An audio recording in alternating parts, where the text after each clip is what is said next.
இந்த மாதிரி சாண்ட்விச்சும் பர்கரும் ரெடி பண்ணி சாப்பிட்டீங்கன்னா கண்டிப்பாக ஃபேட் அதிகமாக போடாது. எப்படி பண்ணணும்னு சொல்லி பார்க்கலாமா? Let's go.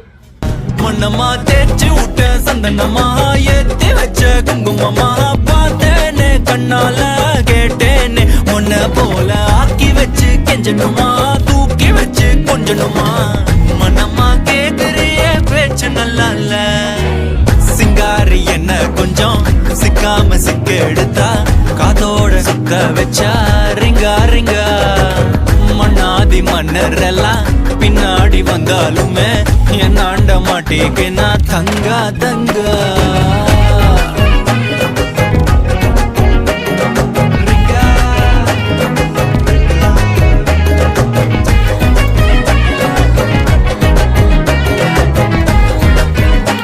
இந்த ரெசிபியை மிஸ் பண்ணாதீங்க. டேஸ்ட் ரொம்ப சூப்பராக இருக்குது.